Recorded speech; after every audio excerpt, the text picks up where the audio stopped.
What's on, ladies and gentlemen? My name's Ross, I like games, and today we need to take a little bit of a look at a winning deck that's coming around from the new set dimensional phase. It's out over in Japan right now, which means we can start looking at winning decks, and I want to start off looking at a winning deck which is all built around MirageGalgamon. This is one that looked very, very interesting when it was first revealed. And you know what?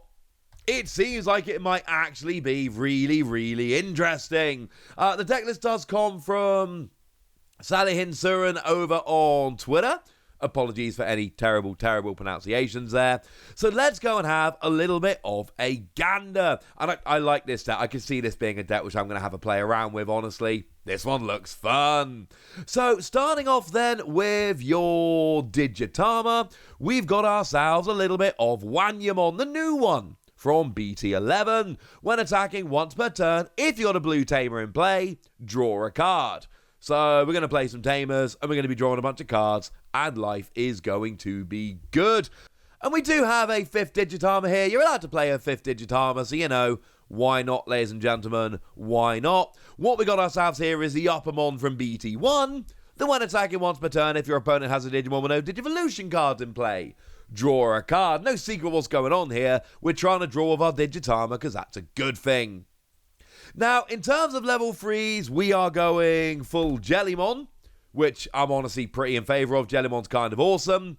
And what we've got here is a playset of the Jellymon that came around in BT9. So this is the one on your turn when you play a blue Tamer, draw a card. There is a theme going on here. And on your turn, once per turn, when an effect adds a card to your hand, return one of your opponent's level 3 Digimon to its owner's hand. So we've got more draw, and we've got a skill that returns Digimon to your opponent's hand when you draw cards. That's a good thing, ladies and gentlemen. We do also have ourselves a couple copies of the promo here. When attacking once per turn, if you have Kiyashiro Higashimatara in play, draw a card. There is a theme, ladies and gentlemen. So here, we're playing the right Tamers, we're drawing a bunch of cards. So far I've shown you 4 cards and all of them have draw power. This is not a coincidence. Now, we've also got ourselves a couple copies of Leomon here. This is a new one that came around in BT11. On play, reveal the top 3 cards of your deck, add a Digimon with Digimon in its name and a blue Tamer to your hand. We see cards like this seeing a huge amount of play because it helps you get what you need. And an inheritable skill that on your turn, once per turn, when you play a blue Tamer, gain a memory. Obviously, we're going to be playing blue Tamers. We've already seen the draw. Now we're gaining memory as well. This is a good thing. Now, moving over into level 4s, one that we might expect to see here is your Hououmon. Obviously, we got Hououmon here because it's a really good hybrid in a deck where we know we're going to be playing a bunch of blue Tamers. That shouldn't surprise anyone. So you can Digivolve it onto a blue Tamer as if it were a level 3 blue Digimon. And when you do, trash a Digivolution card from the bottom of one of your opponent's Digimon. Very cool card. Sees a bunch of play in blue hybrid. And this isn't necessarily a blue hybrid deck, but it is. It works quite nicely as that if you want it to. And then we get to the Leomon. And we were pretty hyped on Jellymon looking at level 3s, but in level 4s, oh, we love ourselves some Leomon, ladies and gentlemen. We love ourselves some Leomon. So what we've got here is the Leomon from EX2, a full playset thereof. And this is one that on your opponent's turn, if you got a Tamer in play, you get blocker. So it's going to be your blocker. You're going to have a Tamer in play. And on deletion, gain 2 memory and draw a card. Now that works beautifully together because you can block a Digimon and either you survive, yay, or you don't survive and you gain 2 memory and draw a card. And blocking when your opponent's got 1 or 0 memory remaining such that they delete you and you gain 2 memory, draw a card, and then it becomes your turn. Oh yes, ladies and gentlemen. Oh yes. We've then got 3 copies of the Leomon from BT1. On deletion, gain 2 memory. Okay, fine, it's not a blocker, but you can just chuck it at your opponent's security stack, and either it survives, yay, or it doesn't, you gain 2 memory. Either way, you good, ladies and gentlemen, you good. And then, as if all that wasn't enough, we've got Leomon X-Antibody coming in here as well. Now here you're dual type green and blue, which can give you more options if you want them. And of course, being an X-Antibody is interesting here. You can either Digivolve it as just a 2-cost level 4 like normal, or you can Digivolve it from Leomon for 0 memory, which is pretty nice. And bearing in mind when you Digivolve, you draw a card and all of that, so you can go through your deck a bit faster. And then on all turns, when this Digimon would be deleted in battle, you can play a Leomon from its Digivolution cards without paying. So when this gets deleted, you can play one of your Leomon, and we've just seen that we've got 2 Leomon here, both of which have absolutely no problem being deleted. This is wonderful, ladies and gentlemen. This works very nicely indeed. And moving up into level 5, sure, we've left Leomon behind, but it's a Panyamon party. So we've got the one from BT11, the brand new one. This card is also treated as having Leomon in its name, which is nice. And when Digivolving, you may play a green or blue Tamer with a cost of 4 or less from your hand for free. So Digivolve up, play a Tamer, yes. And then it's got an inheritable skill. When you play another Digimon using an effect, one of your Digimon gains Rush. And bearing in mind, you can play Leomon with a skill, which is nice.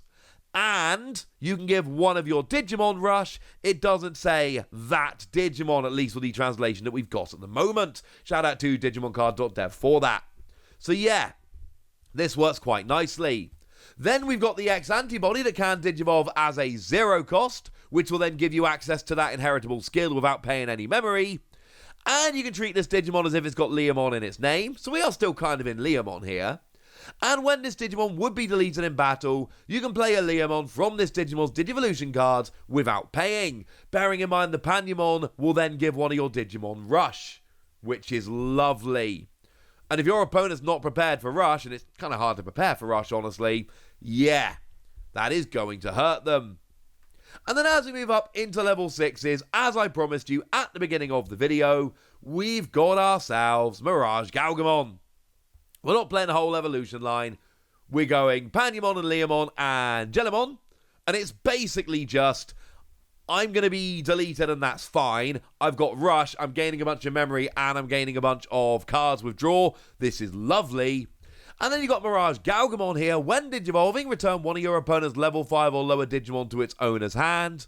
But if you can't, your opponent adds a top card of their security to their hand. That's annoying. And bearing in mind, you can try and save this card maybe a little bit, wait for that opportunity when your opponent doesn't have a level 5 or lower to return, and then go for it. And on all turns once per turn, when an effect adds a card to your opponent's hand, gain a memory for every 4 cards in your opponent's hand. So you're basically punishing them for having resources, which is kind of beautiful. And bearing in mind, MirageGalgamon will put an opponent's Digimon back into their hand, which means that you gain memory when you do so.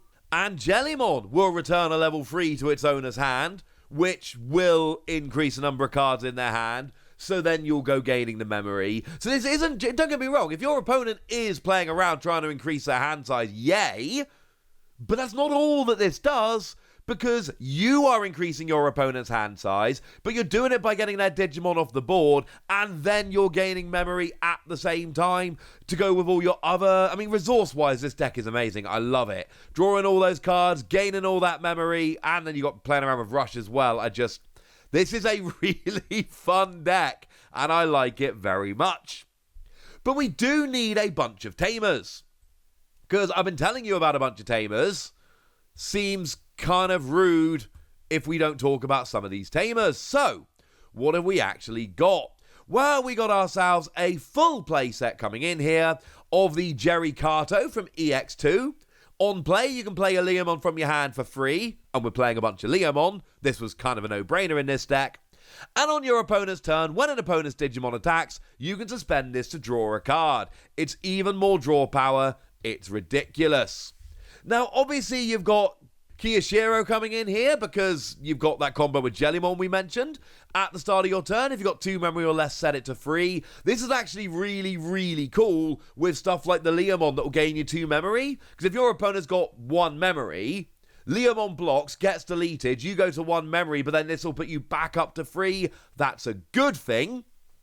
And then on your turn, when you attack with a Digimon that has Jellymon in its name, or is a level 5 or higher, plenty of options here, if you've got 7 or fewer cards in hand, you can suspend it to draw a card. Yes, this is going full-on draw power. This is like unashamed draw power here, and I'm into it, ladies and gentlemen. I am into it.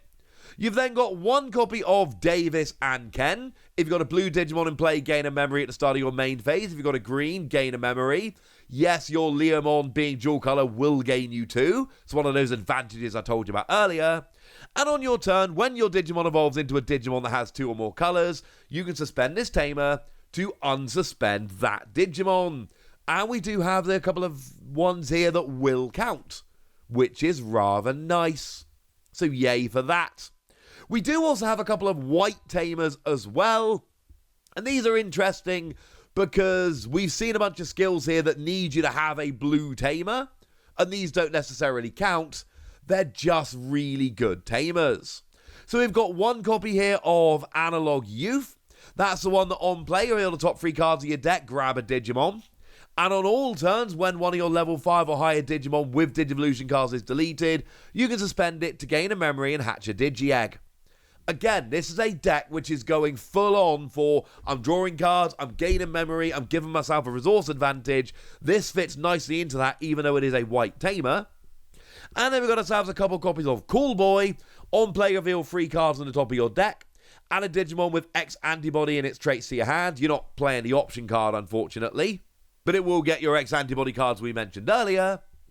And on your turn, when one of your Digimon digivolves into a Digimon with the same level, with X-Antibody in its traits, i.e. when you digivolve into one of your X-Antibody, suspend the Tamer, gain a memory, draw a card. It is absurd the amount of memory that you're gaining here, and it is absurd the amount of cards that you're drawing. I have often referred to the Digimon TCG as a card game that doesn't have a huge amount of draw, at least relative to other card games. And it is true. It's just not true for this deck, because sometimes what you can do is you can make a deck where basically what you're doing is drawing with every card in your deck, and that adds up pretty quickly. Now, in terms of option cards, we've got a couple copies here of BB Thunder. It returns one of your opponent's level 4 or lower Digimon to its hand. Helps out MirageGalgamon, remember? And then if you've got a Digimon with Jellymon in its name or Jellymon as a Digivolution card, return one of your opponent's Tamers to their owner's hand. So this is a little bit of disruption, but then you've got to bear in mind here that you're also playing around very, very nicely with MirageGalgamon, so this will activate that as well, which is really rather brilliant. And then we've got 3 copies coming in here of Megadeth. Suspend one of your opponent's Digimon, and then return one of your opponent's suspended Digimon to its owner's hand. Now, bearing in mind, firstly, that's really good, suspend a Digimon so you can try and attack it. Secondly, it returns any suspended Digimon to their hand, which is kind of hilarious. And thirdly, when your opponent's hand size increases, you get to activate MirageGalgamon and gain a bunch of memory. This deck has absolutely absurd memory gain all over the place, and what that's basically going to do here is mean that your opponent is constantly losing the turn. Like, you are constantly stealing the turn away from your opponent. That's hilarious. There is one more option card here. It's blue card. If you've got a Tamer in play, you can use this card without meeting its color requirements, and you should do. Come on, you've seen the deck. Reveal the top 5 cards of your deck. You may digivolve one of your Digimon into a non-white Digimon for free. If you don't, add a Digimon card among them to your hand. Basically, it gives you cheaper evolution. Oh, yeah, but also as a security, you can play a Tamer from your hand for free. Yeah, that's, you've seen the deck. This is the kind of thing where you kind of want this honestly to come out as a security card. That would be lovely. I love this deck. I generally don't love blue decks, but you're playing around with Leomon loads here. You're gaining so much memory. You're gaining so many cards. Resources-wise, this deck is ridiculous. And what you're basically doing is constantly stealing the turn from your opponent. gaining a bunch of memory. You've got a little bit of rush in there. You've not got those giant powerhouse Digimon that other decks have, but this seems really, really fun, and I think I'm going to have a play around with it. But I want to know what you think, so let me know in the comment section, would you? Go nuts! Be nice! And then make sure you like this video, subscribe to this channel, follow me on Twitter at TheWasi. That's where we talk Digimon card games, all kinds of fun things. And do please consider checking out patreon.com/PTCGradio, where you can support the channel, get some bonus podcasts, join a Discord and chat with us, all kinds of fun things. But by far the most important thing as always, look after yourselves till next time, would ya? Thank you very much for watching. My name's Ross, and you've been watching Wasi Plays.